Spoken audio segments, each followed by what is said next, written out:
Hello guys, welcome to Pinoy Fortune Fire Episode 4 EDC and Camp Knife Challenge. This is your host, P-Boy.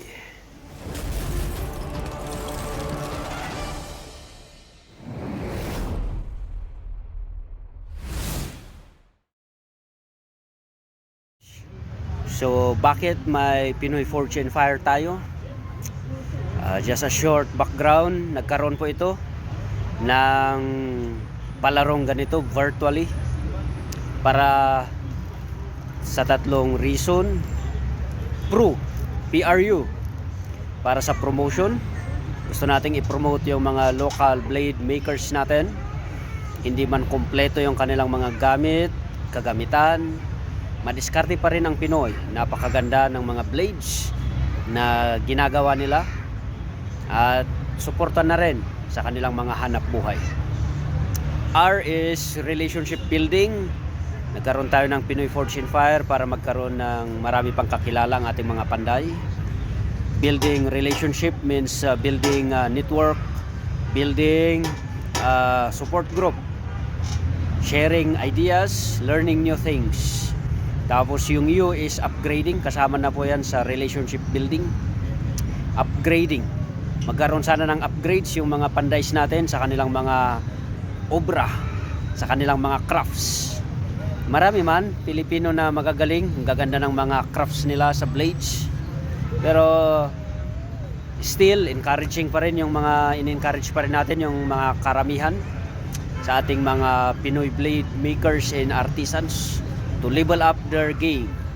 Yan. Kaya po yung mga palaro natin is building your masterpiece, mag-research, ganoon, maghanap ng ibang design, innovate. Yan yung tatlong reason kung bakit may Pinoy Fortune Fire tayo. So sa season 4 natin, ito yung mga players natin. Happy New Year! Ako po si Wilbur ng Cebu. Name ng knife shop ko is Terrible Knives. Salamat po sa pag-invite dito po sa EDC Camp Knife Challenge 2024. Sana makagawa tayo ng magagandang knives sa challenge na ito at ingat sa lahat. God bless. Happy New Year sa ating lahat. I'm Claymore, isang blade enthusiast, kolektor ng mga patalim. And then these days, gumagawa na rin tayo ng mga small blades. I also have a Facebook page for my knives called JC Blades of Davao City. I was invited by kapatid na B-Boy na sumali sa kanyang pa-contest na tinawag niyang Pinoy Fortune Fire EDC and Camp Knife Challenge.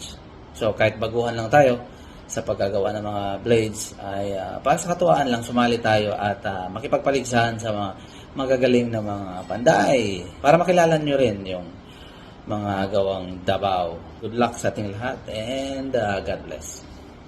Hello guys, Christian Regalario. Panday tayo ng Magdalena, Laguna.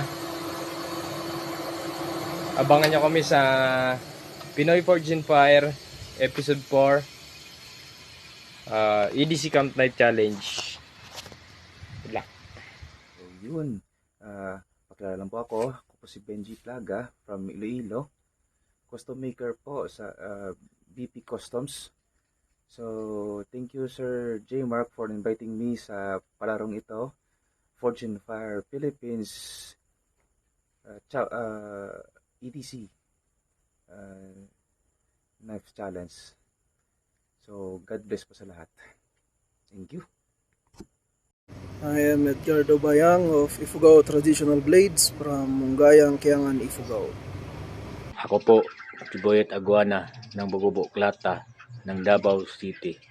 Ako po ay isang kalahok sa Pinoy Force Fire Episode 4 EDC Camp Knife Challenge. Ito ay in-organize ng B-Boy Sharp Videos. Support mo po kami. God bless you all. Happy New Year.